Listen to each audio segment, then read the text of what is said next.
नमस्कार, आप देख रहे हैं वर्ल्ड नाउ। मैं हूं आपके साथ विवेक शांडिल्य। वर्ल्ड नाउ में हम आपको बताते हैं दुनिया भर की बड़ी खबरें, वो खबरें जो आपके लिए बहुत जरूरी हैं। आपको पता है डोनाल्ड ट्रंप के सेकंड रिजीम में किस तरह से दुनिया में हालात बदले हैं, वर्ल्ड ऑर्डर बदल रहा है, बहुत तेजी से सिचुएशन चेंज हो रहे हैं और इसी बदलते हालात के बीच, बदलते सिचुएशन के बीच दुनिया की हर उस खबर पर नजर बहुत जरूरी है जो हमारे लिए, हमारे देश के लिए मायने रखती है। वर्ल्ड नाउ में पहली खबर बात करेंगे मिडिल ईस्ट की, जहां के हालात हर घंटे और ज्यादा विस्फोटक होते जा रहे हैं। मिडिल ईस्ट में खेल अब सिर्फ कूटनीति तक सीमित नहीं है, शतरंज के बिसात पर मोहरे खुलकर चले जा रहे हैं। एक तरफ बातचीत के मोहरे भी हैं तो एक तरफ हथियार और जंग के मोहरे भी हैं। अमेरिका और चीन के बीच पहले से चला आ रहा तनाव, तो दूसरी ओर इस टकराव में रूस और चीन की भी धमाकेदार एंट्री। युद्ध की आड़ के बीच बड़ी खबर यह है कि ईरान और चीन एक बड़े रक्षा समझौते के बहुत करीब पहुंच चुके हैं और जाहिर सी बात है कि ईरान को मजबूत क्यों किया जा रहा है दुनिया जानती है। और ये टकराव धीरे धीरे ग्लोबल पावर शिफ्ट की तरफ बढ़ रहा है, जहां पर रूस और चीन बड़ी भूमिका में है। रूस और चीन ईरान को इतना मजबूत कर देना चाहते हैं, हथियार के साथ साथ, तकनीक के साथ साथ, कि अमेरिका अगर जंग लड़े तो वो इस इलाके से निकल ही ना पाए। बताएंगे आपको ईरान और चीन के इस रक्षा सौदे के बारे में। ये भी बताएंगे चीन से कौन सा हथियार ईरान ले रहा है या ईरान को कौन सा हथियार चीन से मिला है, जो अमेरिका के लिए ठीक बात नहीं है और संकट की बात है। इसके बाद बात करेंगे ईरान के उस खौफ की, उस टकराव की, जिसे डोनाल्ड ट्रंप जिद बनाकर आगे बढ़ाना चाहते हैं, लेकिन उसी जंग के लिए यूएस आर्मी, यूएस नेवी हिचकती नजर आ रही है। पहले ट्रंप और अमेरिकी फौज के बीच मतभेद की खबरें सामने आई और अब जो अमेरिकी नौसैनिक महीनों से मिडिल ईस्ट में तैनात हैं, वो ईरान पर सीधे हमले की प्लानिंग से दूरी बनाते दिख रहे हैं। खबर तो यह भी मिल रही है कि वो जंग ही नहीं लड़ना चाहते और इस्तीफा देकर वापस अमेरिका लौट जाना चाहते हैं। जाहिर सी बात है, जंग सिर्फ बयानों से नहीं जीती जाती, जंग हौसले से लड़ी जाती है और यही हौसला अब पस्त पड़ता दिख रहा है ईरान में, मिडिल ईस्ट में अमेरिकी सैनिकों का। ये जंग है इलाके की, असर की और अंजाम की, और शायद इसी अंजाम के सबसे ज्यादा खौफ में अमेरिकी फौज है। आखिर अमेरिकी फौज को किस बात का डर लग रहा है? अमेरिकी फौज जंग के साथ साथ और किन किन बातों से संघर्ष कर रहे हैं? और यूएसएस जेराल्ड आर फोर्ड, जिसे दुनिया का सबसे ताकतवर एयरक्राफ्ट कैरियर कहा जाता है, वहां पर उस युद्धपोत के अंदर अमेरिकी सैनिकों के सामने कौन सी बड़ी जंग आ खड़ी हुई है, कौन सी चुनौती आ खड़ी हुई है, यह भी आपको डिटेल से बताएंगे। वर्ल्ड नाउ में आगे बात होगी उस तनाव की जो सिर्फ मिडिल ईस्ट तक सीमित नहीं है। अगर हालात बिगड़े तो उसकी गूंज पूरे यूरोप तक सुनाई दे सकती है। अमेरिका और ईरान के बीच तनातनी, चेतावनी और बयानों से आगे निकल चुकी है। खुफिया सूत्रों का दावा है कि अमेरिका ने ईरान पर बड़े पैमाने पर सैन्य हमला किया तो तेहरान चुप बैठने वाला नहीं है। तेहरान की रणनीति सीधे जंग से कहीं ज्यादा खतरनाक है, प्रॉक्सी वॉर को लेकर है। और यह भी खबर है कि यूरोप में मौजूद उसके स्लीपर सेल्स को एक्टिव किया जा सकता है, ऐसा नेटवर्क जो सालों से खामोशी से मौके का इंतजार कर रहा है। डिटेल से आपको बताएंगे खबर क्या है। फिर वर्ल्ड नाउ में बात करेंगे अमेरिका की, जहां कुदरत ने ऐसा कहर बरपाया है कि पूरी व्यवस्था हिल गई। अमेरिका इस वक्त भीषण बर्फीले तूफान की चपेट में है। तेज हवाओं और रिकॉर्ड तोड़ बर्फबारी ने जनजीवन को पूरी तरीके से ठप कर दिया है। हवाई सेवाएं ठप है, हजारों उड़ानें रद्द की जा चुके हैं, लाखों घर अंधेरे में डूबे हुए हैं, बिजली आपूर्ति चरमरा गई है, सड़कों पर बर्फ की चादर है, तापमान शून्य से नीचे चला गया। हालात ऐसे हैं कि इमरजेंसी सेवाओं को भी मुश्किलों का सामना करना पड़ रहा है। इस खबर को भी डिटेल से आपके सामने रखेंगे। तो चलिए शुरुआत करते हैं और देखते हैं वर्ल्ड नाउ में इन तमाम खबरों को विस्तार से। मिडिल ईस्ट में तनाव का खेल, कूटनीति की मार और रणनीति की जंग और तीखी और तेज हो गई। एक कहावत है, बिछाया था जाल पर शिकारी खुद ही कैद हो गया। यानी जो दूसरों को घेरने के लिए निकले थे, जो दूसरों को घेरने के लिए जाल बिछाकर बैठे थे, वक्त ने ऐसा लपेटा कि वो खुद ही उसी में फंस गए। ये कहानी है अमेरिका की और अमेरिकी जंगी बेड़े की। कुछ ऐसे ही हालात है डोनाल्ड ट्रंप के। अमेरिका और ईरान तनाव में पहले रूस और अब चीन की धमाकेदार एंट्री ने पूरा गेम पलट दिया है। मिडिल ईस्ट में युद्ध की आहट के बीच ईरान को मिल गया है ड्रैगन मिसाइल, और ये ड्रैगन मिसाइल अमेरिकी सेना में बवंडर मचा रहा है। ऐसा बवंडर जिसका सामना शायद अमेरिकी सेना यहां ना कर पाए। अपने इलाके में बेशक कर ले, अमेरिका के आसपास या अमेरिका के अंदर कर ले, लेकिन इतनी दूर आकर मिडिल ईस्ट में ईरान के ड्रैगन मिसाइल का सामना करना अमेरिका के लिए चुनौती भरी बात हो सकती है। खबर है कि ईरान चीन से अत्याधुनिक CM-302 supersonic anti ship cruise missile खरीद रहा है। ये खरीदारी ऐसे समय में हो रही है जब बड़े बड़े वॉरशिप्स, बड़े बड़े डिस्ट्रॉयर, बड़ी बड़ी परमाणु पनडुब्बियां ईरान को घेरे हुए हैं और ईरान के अगल बगल सबसे ज्यादा शिप्स की तैनाती अमेरिका की है। और जब शिप की संख्या ज्यादा है तो ईरान क्या खरीद रहा है? ईरान खरीद रहा है चीन से अत्याधुनिक CM-302 supersonic antiship cruise missile. और ये इतनी बड़ी खेप है कि ये जितने भी वॉरशिप्स यहां पर लगे हुए हैं सबका सामना करने के लिए काफी है। और खबर यह भी है कि चीन बहुत जल्द से जल्द इन एंटीशिप क्रूज मिसाइल को ईरान तक पहुंचा देना चाहता है।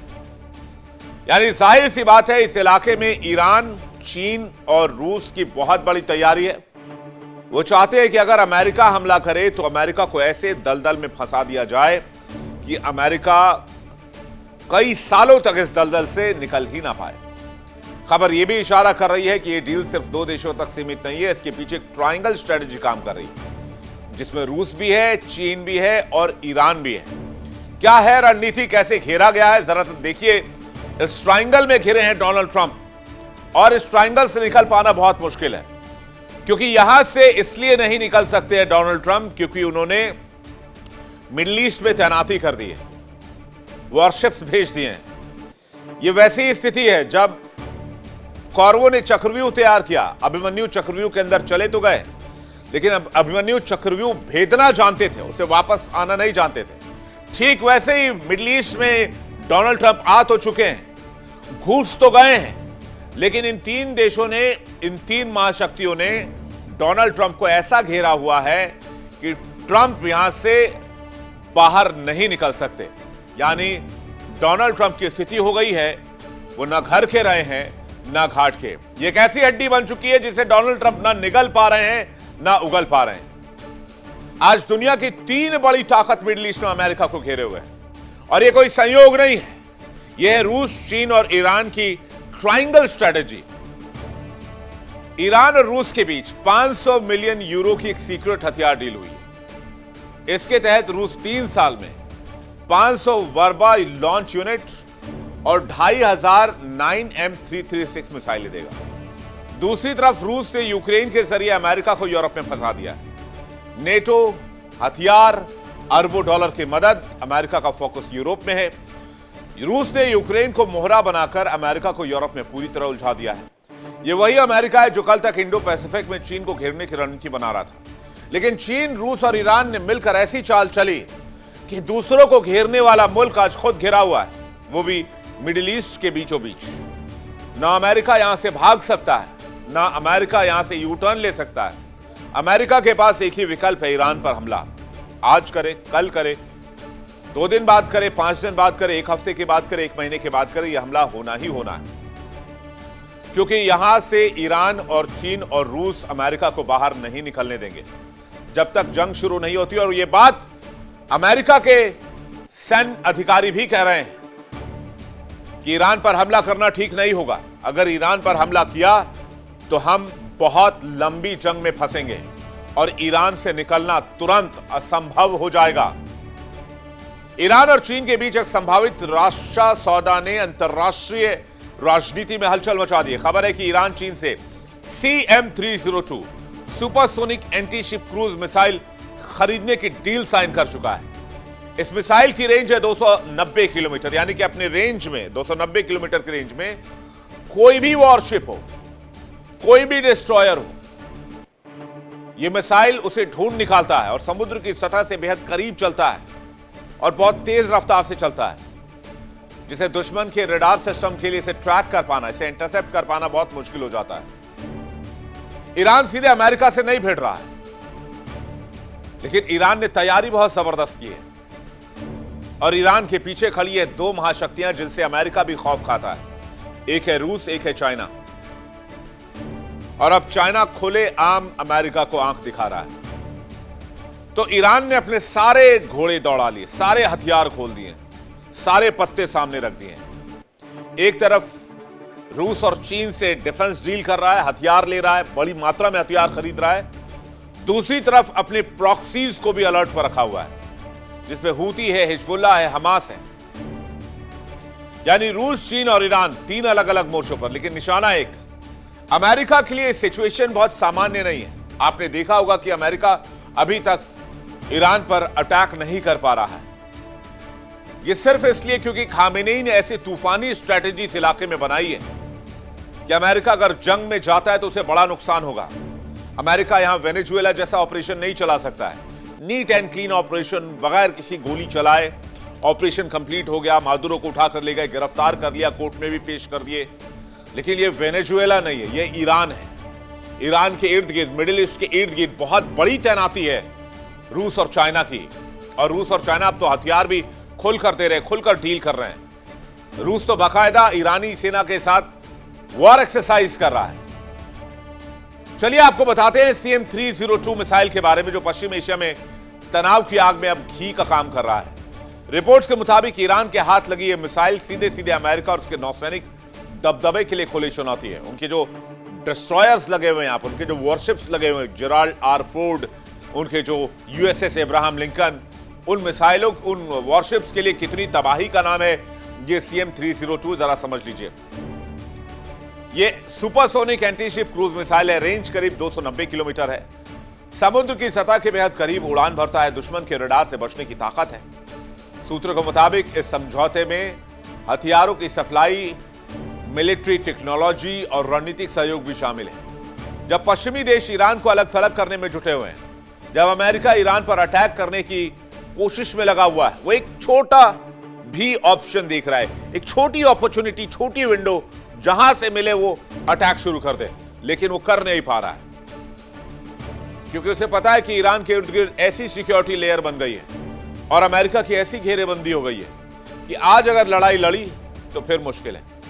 या तो अमेरिका चुपचाप यहां से बाहर निकल जाए, चुपचाप चला जाए, और अगर ऐसा किया अमेरिका ने तो बड़ी भद्द पिटेगी, बहुत बदनामी होगी। न सिर्फ बदनामी अमेरिका की होगी, अमेरिकी नेवी की होगी, अमेरिकी सुपर पावर की होगी, अमेरिकी सैन्य ताकत की होगी, और चेरी ऑन द टॉप सबसे ऊपर बैठे डोनाल्ड ट्रंप की बड़ी बदनामी होगी। इसलिए डोनाल्ड ट्रंप कुछ भी मंजूर कर सकते हैं, अपने ईगो से कॉम्प्रोमाइज नहीं कर सकते हैं।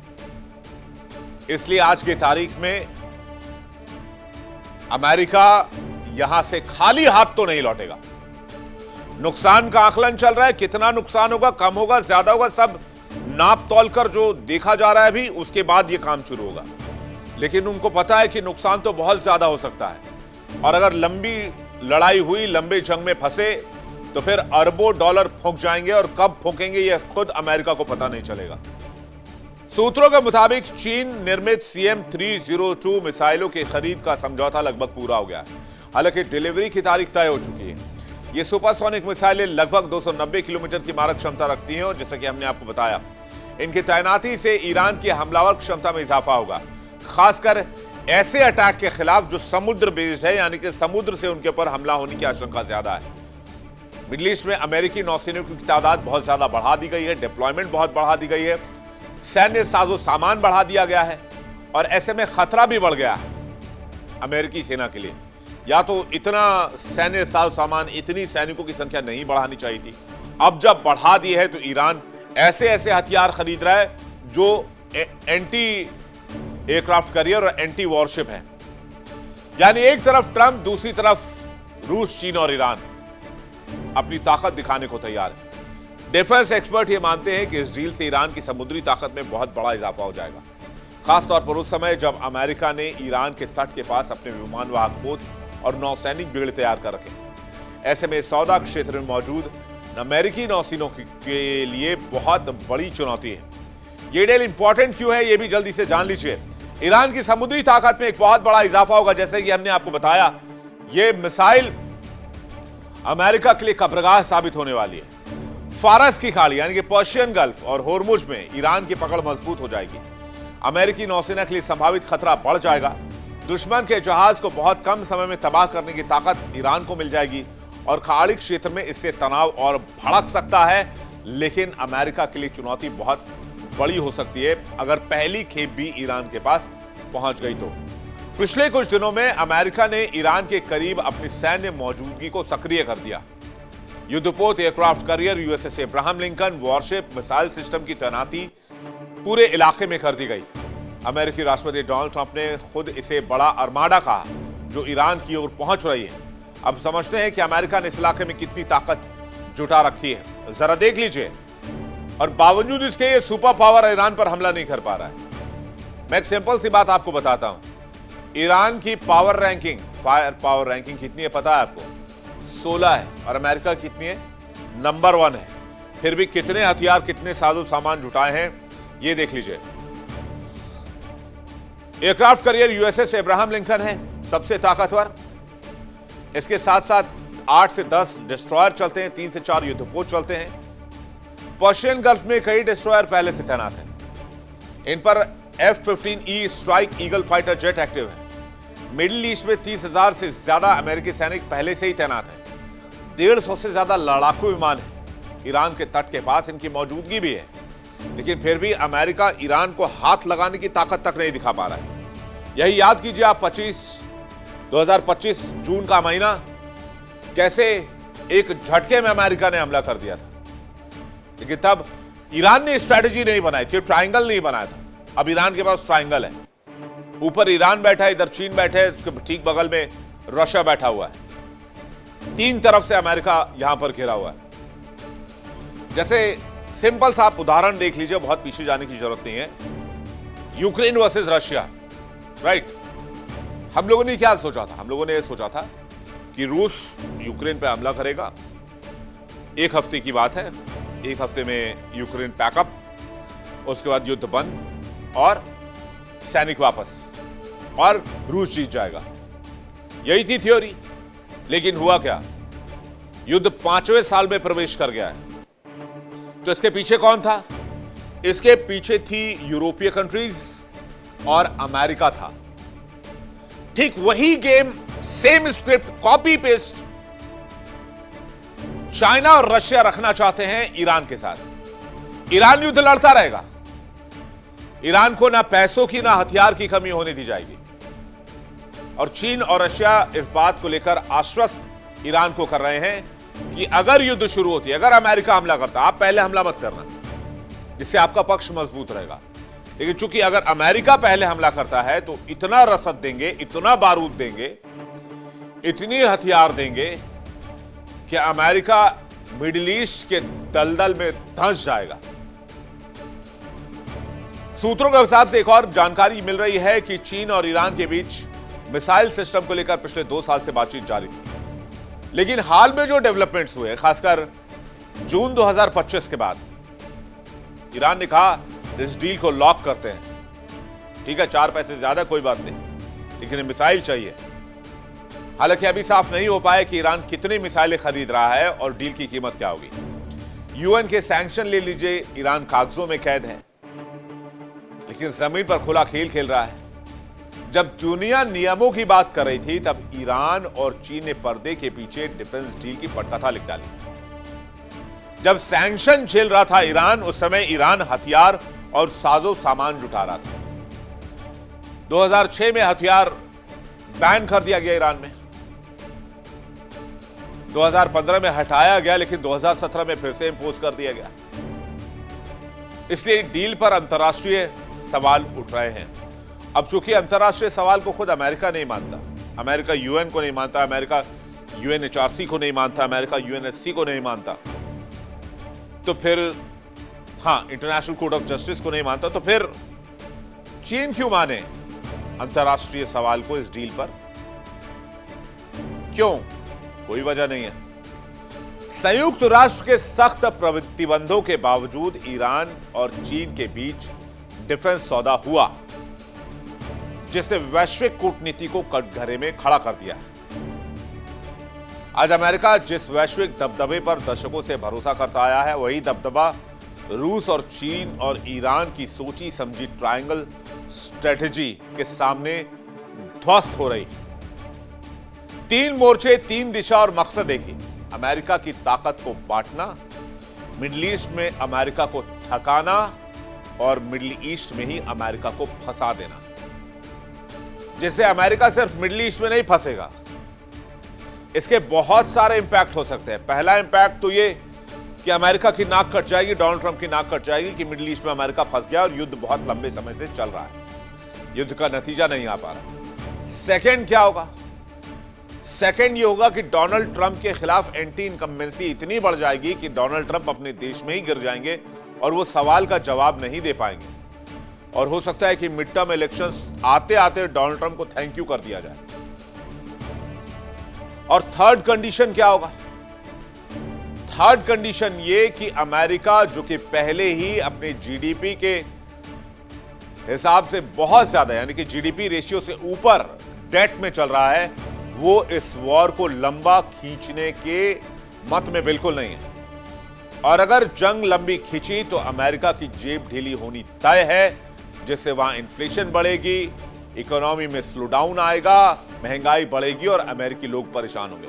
प्रेशर फिर किस पर आएगा? फिर डोनाल्ड ट्रंप पर आएगा। अब सवाल यह नहीं टकराव होगा या नहीं होगा, सवाल तो अब यह है कि अमेरिका हमला करेगा कि नहीं करेगा, और अगर करेगा तो कब करेगा।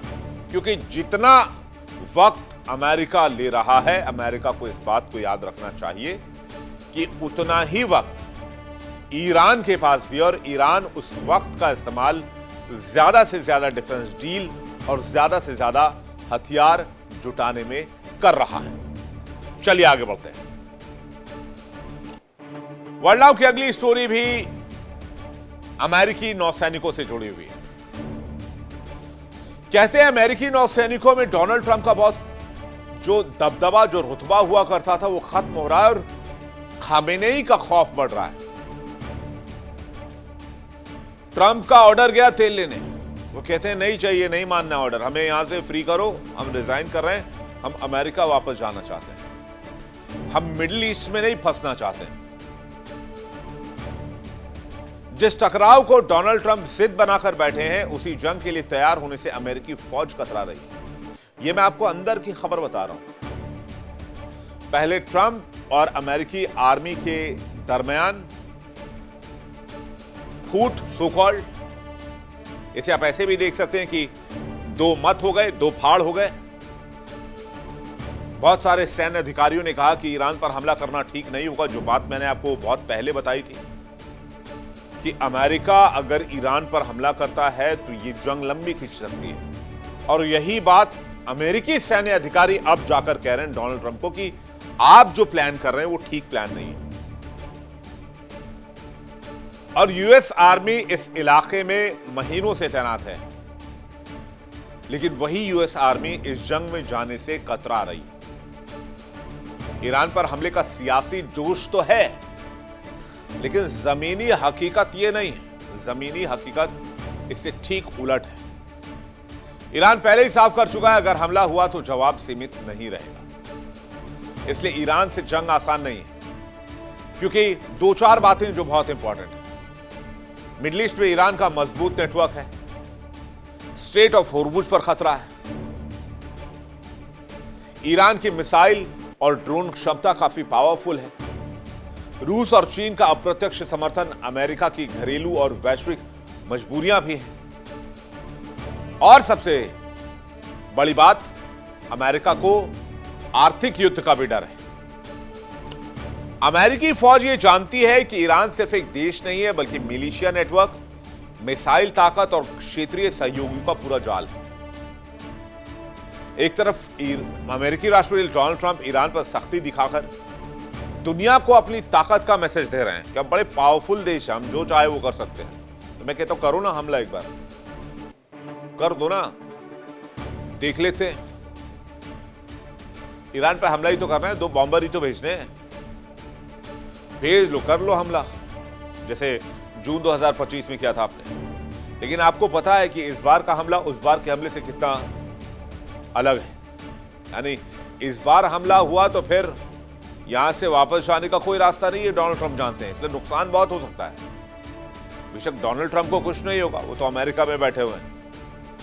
सैनिकों का बड़ा नुकसान हो सकता है, और सैनिकों का मामला अमेरिका में बहुत सेंसिटिव है। हर घर सवाल पूछता है किसी भी सैनिक की जान चली जाए तो। और खबर तो यह है कि अमेरिकी नौसेना का सबसे बड़ा और आधुनिक युद्धपोत यूएसएस जेराल्ड आर फोर्ड पिछले 8 महीनों से लगातार तैनाती पर है, और अब इसकी तैनाती फिर से बढ़ा दी गई। इससे जहाज पर तैनात सैकड़ों सैनिकों और उनके परिवारों पर दबाव बढ़ रहा है। परिवारों से दूरी सैनिकों को हर पल भारी पड़ रही है। कहते हैं ये विमान वाहक पोत पिछले साल जून से ही समंदर में है। पहले से भूमध्य सागर भेजा गया कि भाई वहां चले जाइए, वहां ड्यूटी कर लीजिए। फिर से कैरेबियन सी में एक मिशन के लिए मोड़ दिया गया। बाद में फिर से अटलांटिक पार कराकर इसे मिडिल ईस्ट में भेजने का ऑर्डर जारी किया गया। दुनिया जानती है कि ईरान को डराने के लिए तैनाती की गई। ये ठीक वैसे ही किसी की कनपट्टी में बंदूक रखकर उसका साइन ले लेना। लेकिन ईरान कह रहा है कनपट्टी में बंदूक लगाई तो गोली मार दो, तो देखने वाली क्या चीज है इसमें। बाद में आपको जो करना हो करना। लेकिन अमेरिका टस से मस नहीं हो रहा, अमेरिका हमला नहीं कर रहा। इंटरनेशनल मीडिया की रिपोर्ट के मुताबिक सामान्य तौर पर शांति काल में किसी एयरक्राफ्ट कैरियर की तैनाती करीब 6 महीने की होती है, लेकिन जेराल्ड आर फोर्ड के सैनिक पहले ही 8 महीने से घर से दूर है और अब यह अवधि 11 महीने तक पहुंच सकती है। अमेरिकी नौसेना के इतिहास में सबसे लंबी लगातार तैनाती का रिकॉर्ड टूट सकता है। रिपोर्ट के मुताबिक जहाज पर तैनात कई जवानों ने बताया कि वो मानसिक और भावनात्मक दबाव में। अमेरिकी सेना अब नौसेना छोड़ने पर भी, यानी कि कई जवान वो ये कह रहे हैं कि हम बहुत हो गया, नौसेना छोड़ रहे हैं। जहाज के कमांडिंग ऑफिसर कैप्टन डेविड स्कारोसी ने भी माना कि तैनाती बढ़ाए जाने से जहाज पर तैनात जवानों का हौसला जवाब दे रहा है। करीब 5000 जवान इस जहाज पर तैनात हैं, जिसमें कई 20 से 25 साल के युवा हैं, जो पहली बार इतनी लंबे समय तक घर से दूर रहे। जहाज की गतिविधियों को गोपनीय रखा जाता है, इसलिए परिवार को भी संपर्क करने के लिए बहुत कम ऑप्शंस मिलते हैं। कहते हैं कभी कभी तो 2-3 हफ्ते तक कोई बातचीत ही नहीं हो पाती।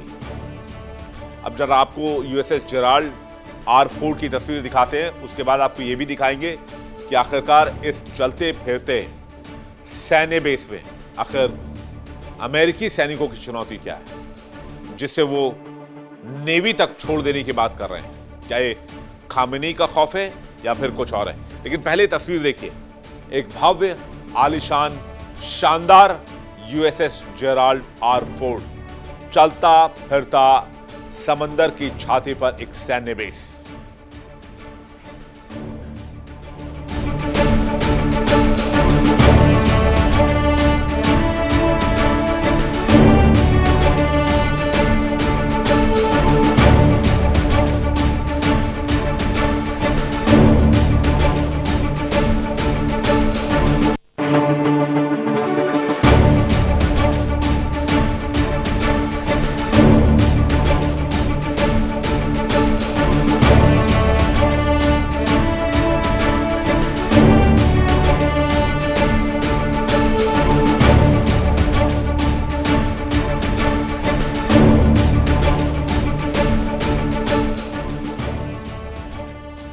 यूएसएस जेराल्ड आर फोर्ड की लंबी तैनाती का असर दिखने लग गया है। आपने एक हिंदी फिल्म देखी होगी, उस फिल्म का नाम था टॉयलेट, एक प्रेम का था। लेकिन यूएसएस जेराल्ड आर फोर्ड में एक अलग कहानी चल रही है। टॉयलेट एक युद्ध का था। जी हां, जंग ईरान से जब लड़ेंगे, लेकिन यहां तो टॉयलेट से जंग भारी पड़ रही है अमेरिकी सैनिकों पर। रिपोर्ट के मुताबिक जहाज के सीवेज सिस्टम में ऐसी दिक्कत आ गई है कि जहाज में 70% तक के टॉयलेट काम ही नहीं कर रहे। सैनिकों को टॉयलेट यूज करने के लिए 45 मिनट का इंतजार करना पड़ता है। यानी जंग से पहले यूएस आर्मी को टॉयलेट से लड़ाई लड़नी पड़ रही है और इसलिए अमेरिकी नौसैनिक सरेंडर कर देना चाहते हैं और चाहते हैं कि वो यहां से बोरिया बिस्तर समेटकर वापस अमेरिका में चले जाएं और आराम से अपने टॉयलेट में बैठे। यूएस नेवी के जेराल्ड आर फोर्ड में टॉयलेट का जो संकट है बहुत बड़ा हो गया है। कहते हैं युद्धपोत पर तैनात करीब 4000 अमेरिकी सैनिक और टॉयलेट में इतनी भारी परेशानी है कि एक सैनिक 45 मिनट तक इंतजार करता है, तब जाकर बारी आती है। जहाज का सीवेज सिस्टम बार बार चोक कर जाता है, जिसकी वजह से सैनिकों को भारी परेशानी होती है। खराब हाइजीन की वजह से जवानों की सेहत पर भी असर पड़ रहा है। मिशन से पहले लॉजिस्टिक फेल्योर उजागर हो रही है, जिसकी वजह से सैनिकों का मनोबल डाउन हो रहा है। पूरे जहाज पर 650 टॉयलेट हैं 4,000 लोगों के लिए ये टॉयलेट वैक्यूम टेक्नोलॉजी से चलाए जाते हैं। नौसैनिकों का कहना है कि समस्या नियंत्रण में है और मिशन पर इसका असर नहीं पड़ा, यानी कि इस जहाज के अधिकारियों का। लेकिन कुछ जवानों ने अपना दुख भी साझा किया।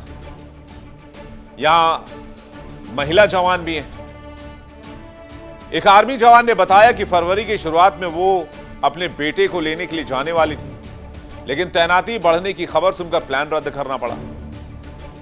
ट्रंप प्रशासन के लिए एक बड़ी मुश्किल है। एक तरफ वो ईरान पर सैन्य दबाव बनाकर अपनी सैन्य ताकत दिखाना चाहते हैं, दूसरी तरफ सैनिकों का मनोबल गिर रहा है और परिवार के लोगों का धैर्य भी टूटने लगा है। तो क्या जंग से पहले, ईरान पर हमले से पहले अमेरिकी आर्मी में फूट पड़ गई? ट्रंप और अमेरिकी आर्मी के आला अधिकारियों के बीच फूट की खबर आ रही है। डोनाल्ड ट्रंप की टीम में ईरान पर हमले को लेकर मतभेद गहरा गए हैं। ईरान पर अमेरिकी जो कार्रवाई है उसको लेकर अमेरिकी सेना के जॉइंट चीफ ने असहमति जताई है। अमेरिकी सेना के चेयरमैन ट्रंप और राष्ट्रीय सुरक्षा सलाह जो टीम है उसको सलाह दी है जनरल डैन केन ने। जनरल डैन केन ने कहा है कि ईरान पर हमला करना अभी रणनीतिक तौर पर बहुत बड़ी भूल होगी, जोखिम भरा होगा। ईरान पर हमला करना वेनेजुएला जैसे ऑपरेशन से बिल्कुल अलग है।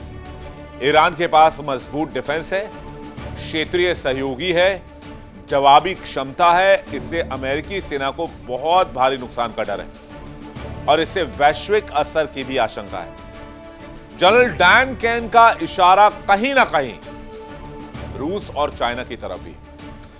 डोनाल्ड ट्रंप के दामाद जेरेड कुशनर और स्पेशल दूत स्टीव विटकॉफ राष्ट्रपति से कह रहे हैं कि सैन्य कार्रवाई से पहले जिनेवा में होने वाली वार्ता को पूरा मौका दिया जाए। दोनों का प्लान है कि वो ईरान के विदेश मंत्री अब्बास अरागची से मिलकर समझौते की संभावना तलाशें। उनका तर्क है कि समय पर अमेरिका के पक्ष में फैसला हो और जल्दबाजी में हमला करने से कूटनीतिक दबाव टूट जाएगा।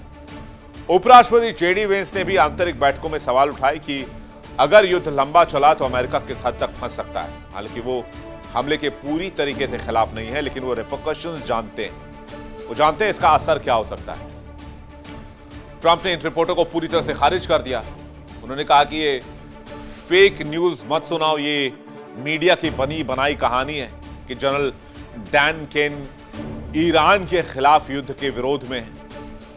ट्रंप कहते हैं कि जनरल केन युद्ध नहीं चाहते, लेकिन अगर सैन्य कार्रवाई का फैसला होता है तो उनका मानना है कि अमेरिका इसे आसानी से जीत सकता है। ट्रंप ने यह भी कहा कि केन ईरान को अच्छी तरह जानते हैं और पहले मिडनाइट हैमर ऑपरेशन का नेतृत्व कर चुके हैं, जिसमें ईरान के परमाणु ठिकानों को निशाना बनाया गया था। ट्रंप ने दोहराया कि आखिरी फैसला न डैन केन करेंगे, न जेरेड कुशनर करेंगे, न जेडी वांस करेंगे, न खामेनेई करेंगे। आखिरी फैसला तो मैं ही करूंगा, यानी डोनाल्ड ट्रंप ही करेंगे। अफगानिस्तान, इराक, सीरिया, हर मोर्चे पर थकी हुई अमेरिकी फौज और अब एक और राजनीतिक युद्ध का बोझ उठाने की चुनौती। जाहिर सी बात है, अमेरिकी फौज इतनी थक चुकी है इस इलाके में कि वो अब नहीं चाहते कि एक और ऐसी जंग शुरू हो जाए जो 5 साल, 10 साल, 20 साल तक चलती रहे और उसका कोई नतीजा ना हो। अमेरिका का इतिहास युद्ध से अछूता नहीं है। अमेरिका ने कई युद्ध लड़े, लेकिन शायद एक आध जीती हो, मुझे बहुत ठोस तरीके से याद नहीं है। अफगानिस्तान भी नहीं जीत पाए, सीरिया भी नहीं जीत पाए, इराक भी नहीं जीत पाए, वियतनाम भी नहीं जीत पाए। वैसे दूसरे विश्व युद्ध के बाद अमेरिका ने जितनी भी लड़ाइयां लड़ी, उनमें से ज्यादातर नतीजों में उन्हें मुंह की खानी पड़ी। अमेरिका ने कितनी लड़ाई लड़ी, जंग का परिणाम क्या रहा, इसके बाद डिटेल से बताएंगे। इस हार का विश्लेषण भी करेंगे, यानी कि कितनी जंगें अमेरिका ने हारी हैं। वियतनाम युद्ध, 20 साल की लंबी लड़ाई, हाथ कुछ नहीं आया अमेरिका के, ढाक के 3 पात, भारी नुकसान के बाद भागना पड़ा वहां से। यह पहली बड़ी सैन्य सफलता थी। अफगानिस्तान युद्ध, $2 ट्रिलियन खर्च डाले, 20 साल तक हथियार, गोला बारूद खर्च करते रहे और अंततः अफगानिस्तान से गए और जिसके खिलाफ लड़ रहे थे उसी को देकर चले गए। यानी कि तालिबान को ही हैंडओवर कर दिया, बोले लो तुम्हारा देश, हम जा रहे हैं यहां से। मजबूरी में अमेरिकी सैनिकों को यहां से यूटर्न लेना पड़ा, भागना पड़ा। अमेरिकी सेना की हार और असफलता के इतिहास से पन्ने पटे पड़े हैं। इराक युद्ध आरोप था कि हथियार है, लेकिन कुछ भी नहीं मिला। देश का बिखराव और अमेरिका की अंतर्राष्ट्रीय साख डूब गई। लेकिन लीबिया अभियान में क्या हुआ? देश पूरी तरह से तबाह और अराजकता में डूब गया अमेरिकी हस्तक्षेप के बाद। लेकिन बाद में अमेरिका ने खुद को किनारे कर लिया। अमेरिका ने लीबिया छोड़कर निकलने में भलाई समझी, क्योंकि अमेरिका ने लीबिया में स्थिरता लाने की जो कस्में खाई थी उसमें नाकाम हो गए थे। वियतनाम जंग में भी यही हुआ। 1950 के दशक में शुरू हुआ, 19 साल तक ये युद्ध चला। लक्ष्य था कि कम्युनिस्ट उत्तरी वियतनाम और वियतकॉन्ग को हराकर दक्षिणी वियतनाम में लोकतंत्र को मजबूती देंगे। अमेरिका ने बहुत जबरदस्त हमला किया था, भारी बमबारी, जमीनी युद्ध, बड़े पैमाने पर सैनिक तैनाती का रास्ता अपनाया। जिस तरह के हालात आप आजकल ईरान में देख रहे हैं, ठीक वैसे ही घेरा था वियतनाम को। लेकिन भारी सैन्य शक्ति के बावजूद अमेरिका अपने लक्ष्य में कामयाब नहीं हो पाया। वियतनाम की आर्मी के गुरिल्ला युद्ध स्ट्रैटेजी के आगे अंततः अमेरिका को सरेंडर करना पड़ा। 1973 में समझौता हुआ और अमेरिकी सेना वापस चली गई, और 1975 में साउथ वियतनाम भी कम्युनिस्ट उत्तर के नियंत्रण में आ गया। यह स्पष्ट हार अमेरिका के लिए एक बहुत बड़ा राजनीतिक झटका था। अमेरिका की छवि को भारी नुकसान हुआ और युद्ध के खर्च, जानमाल और व्यापक विरोध ने समाज को विभाजित किया। साल 1955 में शुरू होकर 1975 चला, और छद्म युद्ध अमेरिका के माथे पर एक ऐसा दब्बा है जिसे वो आज तक नहीं छोड़ा पाए। और ऐसे ही एक और युद्ध के बारे में जान लीजिए, उसके बाद अगली स्टोरी की तरफ चलेंगे। अफगानिस्तान वॉर। अमेरिका ने 2001 में अफगानिस्तान पर हमला कर दिया। 9/11 के आतंकवादियों को पकड़ना था और तालिबान के शासन को उखाड़ फेंकना था अफगानिस्तान से। शुरुआत में ओसामा बिन लादेन जैसे लक्ष्य पूरे हो गए, लेकिन लड़ाई जैसे जैसे आगे बढ़ी, अमेरिका के लिए अग्नि परीक्षा बनती चली गई। आए दिन तालिबान से मुठभेड़, आए दिन हमला, आए दिन अमेरिकी सैनिकों की मौत। अफगानिस्तान में अमेरिका लगभग 20 साल तक फंसा रह गया, और इस दौरान अमेरिका और उसके सहयोगियों ने बड़ी संख्या में सैनिक खोए, अरबों डॉलर लुटाए और वहां पर एक पैरेलल गवर्नमेंट बनाई। बावजूद इसके अमेरिका 20 साल के बाद सरेंडर कर गया और सत्ता वापस तालिबान के हाथ में छोड़कर अफगानिस्तान के काबुल से भाग निकला, और बड़ी संख्या में अपने वेपन्स भी छोड़ गया, जो हथियार आज की तारीख में तालिबान के लड़ाके इस्तेमाल करते हैं अपने देश की रक्षा के लिए। यही कहानी अब बनती दिख रही है ईरान में। ईरान में अमेरिका घुसना तो चाहता है, लेकिन अमेरिका को यह नहीं पता यहां से निकलेंगे कैसे। और यही बात वहां के सैन्य अधिकारी डैन केन भी कह रहे हैं। यानी कि अमेरिका अगर युद्ध में जाता है तो फिर वापसी तुरंत बहुत मुश्किल है। देखना होगा इस बार अमेरिका क्या फैसला लेता है। बहुत हद तक मुमकिन यह भी है कि अमेरिका अटैक ना करे और कोई डील कर ले ईरान के साथ। कुछ अगर ईरान को देना भी पड़े तो चलो ठीक है, आप परमाणु कार्यक्रम चलाइए, लेकिन सिर्फ एनर्जी के लिए आप 40-50% से ज्यादा यूरेनियम एनरिच नहीं करेंगे। हथियार के लिए 90% एनरिच यूरेनियम चाहिए होता है, तो ये 40-50% तक डील बन जाए, और मिसाइल प्रोग्राम को लेकर भी डील बन जाए कि आप इजराइल और अमेरिका पर इसका इस्तेमाल नहीं करेंगे, बाकी दुनिया एक तरफ। चलिए आगे बढ़ते हैं, इस खबर पर हमारी नजर आएगी।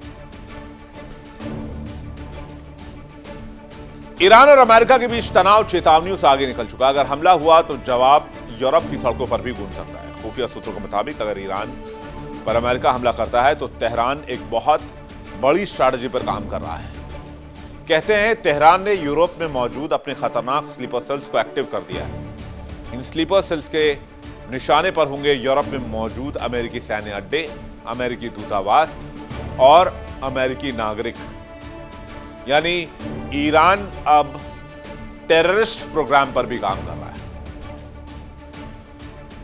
ईरान के जो एजेंट हैं वो अमेरिका के शहर में छिपे बैठे हैं, यानी कि एक स्लीपर सेल की तरह हैं। तो क्या ईरान टेररिस्ट अटैक कराएगा अमेरिका और यूरोपीय कंट्रीज में?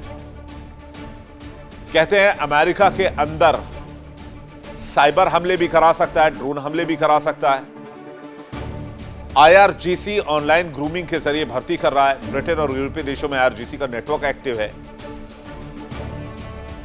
दुनिया भर में ईरान के प्रॉक्सी नेटवर्क फैले हुए हैं, यह भी दावा किया जा रहा है। यानी जंग सिर्फ मिडिल ईस्ट तक सीमित नहीं रहेगी, बल्कि यह आग यूरोप तक पहुंच सकती है। खुफिया अधिकारियों का कहना है कि स्लीपर सेल्स सालों से शांत बैठे हैं, लेकिन इशारा मिलते ही ये नेटवर्क तबाही मचाने की पूरी ताकत रखते हैं। ईरान की प्लानिंग यह है कि सीधे युद्ध में उतरने के बजाय प्रॉक्सी वॉर कराना, दूसरे देशों में मौजूद इजरायली और अमेरिकी दूतावासों पर हमले कराना। ईरान ने पूरी दुनिया में मौजूद अपने स्लीपर सेल और सुसाइड बॉम्बर को एक्टिव कर दिया है। ईरान के स्लीपर सेल के टारगेट पर इजराइल और अमेरिका के ठिकाने हैं। ईरान ने इजराइल पर मिसाइल हमले और साथ साथ दूसरे देशों में मौजूद इजरायली दूतावास को टारगेट करने की रणनीति बनाई है। यूरोपीय देशों की सुरक्षा एजेंसी अलर्ट मोड पर है। अमेरिकी ठिकानों की सुरक्षा बढ़ा दी गई है और हर संदिग्धों पर पैनी नजर रखी जा रही है। अब आपको बताते हैं ईरान की प्लानिंग क्या है। दरअसल ईरान अपने स्लीपर सेल्स को एक्टिव कर रहा है। वो स्लीपर सेल्स जो अमेरिका में या यूरोपीय कंट्रीज में बहुत सामान्य जीवन जीते हैं, उन पर किसी का कोई संदेह नहीं होता है। वो अपने आसपास के लोगों से घुल मिल जाते हैं, इसलिए उन पर बहुत कोई ध्यान नहीं देता जब तक उन्हें अपने देश से जासूसी, तोड़फोड़ या हमले करने के लिए ऑर्डर ना मिले। तब तक वो निष्क्रिय रहते हैं, इसलिए इन्हें स्लीपर सेल कहा जाता है। कहते हैं IRGC ऐसा ही एक बहुत बड़ा नेटवर्क ओन करता है, जो विदेशों में गुप्त ऑपरेशन, ट्रेनिंग, फंडिंग, आइडियोलॉजी, सब IRGC की प्लानिंग होती है। Sleeper cell militia, proxy war, Hezbollah, Iraqi militia, Houthi गठजोड़। कई न्यूज रिपोर्ट्स में यह दावा किया गया कि हिजबुल्ला से जुड़े संभावित स्लीपर सेल अमेरिका में सक्रिय हो सकते हैं। हिजबुल्ला ईरान और लेबनान में स्थित उसके प्रॉक्सी समूह का एक सहयोगी संगठन है। यह टकराव सीमाओं का मोहताज नहीं है। यह संदेश नेटवर्कों और संकेतों की जंग है, जहां हर खामोशी चेतावनी और हर हलचल एक संकेत अमेरिका के लिए, एक वार्निंग। अगली खबर बर्फीली तूफान से जुड़ी हुई है। अमेरिका कई चुनौतियों का सामना कर रहा है इन दिनों, जिसमें से एक है कुदरती कहर। बर्फीले और भीषण तूफान ने जनजीवन को पूरी तरीके से ठप कर दिया। जल्दी से आपको तस्वीरें दिखाते हैं। आप देखिए तस्वीरें, किस तरह से हवाई सेवाएं ठप हो गई हैं और लाखों घर अंधेरे में डूबे हुए हैं। यह है तस्वीर इस वक्त अमेरिका की। बर्फीले तूफान की चपेट में पूरा अमेरिका ठप पड़ा हुआ है। जरा फुल स्क्रीन तस्वीर आप देखिए। इस बर्फीले कहर ने, इस तूफान के कहर ने 11,000 से ज्यादा फ्लाइट्स को कैंसिल करवाई। हवाई सेवाएं बुरी तरह प्रभावित है। न्यूयॉर्क, लागुआर्डिया और बोस्टन एयरपोर्ट प्रभावित हैं। कई इलाकों में 2 फीट से ज्यादा बर्फबारी हुई है। न्यू जर्सी और मैसाचुसेट्स समेत कई इलाकों में आपातकाल घोषित करना पड़ा है। कई राज्यों में आपात स्थिति है। 5 लाख घरों की बिजली गुल हो गई है। ठंड और बर्फ ने जनजीवन अस्त व्यस्त कर दिया है। न्यूयॉर्क शहर में 6 साल में पहली बर्फबारी की वजह से स्कूल बंद है। तूफान का सबसे बड़ा असर बिजली सप्लाई पर पड़ा है। 5 लाख से ज्यादा घरों में बिजली नहीं मिल पा रही है। हालात की गंभीरता का अंदाजा ऐसी बात से लगाया जा सकता है कि 8 राज्यों में 1 फुट से ज्यादा बर्फबारी रिकॉर्ड की गई। सड़कों पर गाड़ियां फंसी हुई हैं, स्कूल बंद हैं, प्रशासन हाई अलर्ट पर है। मैसाचुसेट्स के कुछ हिस्सों में ड्राइवर्स को सड़क से दूर रहने का ऑर्डर दिया गया है, क्योंकि स्नोप्लो क्रू राज्य के साउथ कोस्ट पर बर्फ हटाने वाली टीमों को मुश्किलों का सामना करना पड़ रहा है। गवर्नर मौरा हीली ने कहा है कि हमें सड़कों पर फंसी हुई कई कारों की रिपोर्ट मिली है, जो बचाव टीम के लिए मुश्किल का सबब बन रही है। मैनहट्टन के सेंट्रल पार्क में रविवार से सोमवार तक 20 इंच यानी कि 50 सेंटीमीटर बर्फबारी हुई। नेशनल वेदर सर्विस के मुताबिक लॉन्ग आइलैंड और के इस्लिप में 22 इंच से ज्यादा की बर्फबारी हुई है। सर्विस ने कहा है कि प्रोविडेंस रोड आइलैंड में 32.8 इंच की बर्फबारी हुई है। पुराना रिकॉर्ड 1978 का था, जब 28.6 इंच की बर्फबारी हुई थी। अमेरिका में आए इस बर्फीले तूफान ने पूरे नॉर्थ ईस्ट और उससे आगे ट्रांसपोर्टेशन में बड़े स्तर पर रुकावट डाली है। एमट्रैक ने न्यूयॉर्क और बोस्टन के बीच सर्विस रोक दी है, जिसे पूरे देश में कैंसिलेशन बढ़ गए हैं। एयरलाइन ट्रैकिंग सर्विस और फ्लाइट अवेयर ने बताया है कि 3 दिन में 11,055 अमेरिकी फ्लाइट्स कैंसिल हुई हैं। भारी बर्फबारी से वर्जीनिया से मैसाचुसेट्स तक बिजली की लाइनें खराब हो गई हैं और बिजली गुल हो गई है। इसकी वजह से 5,19,232 घरों में बिजली नहीं थी। मैसाचुसेट्स में सबसे ज्यादा 2,82,024 घरों में बिजली गुल हो गई। इसके बाद न्यू जर्सी में 93,090 घरों की बिजली गुल हुई। अमेरिका के उत्तर पूर्व में आने वाले ये विंटर स्टॉर्म इसलिए बनता है क्योंकि वहां मौसम की कुछ खास स्थितियां एक साथ बन जाती हैं। सर्दियों में कनाडा की तरफ से बहुत ठंडी हवा नीचे की ओर आती है, लेकिन जो बर्फबारी इस वक्त देखी जा रही है अमेरिका में वो सामान्य नहीं है और इसकी वजह से अमेरिका के कई राज्यों में हालात बहुत ज्यादा खराब हैं। इस खबर पर हमारी नजर रहेगी। वर्ल्ड नाउ में फिलहाल इतना ही। एक छोटे से ब्रेक का वक्त है, फौरन लौट रहे हैं।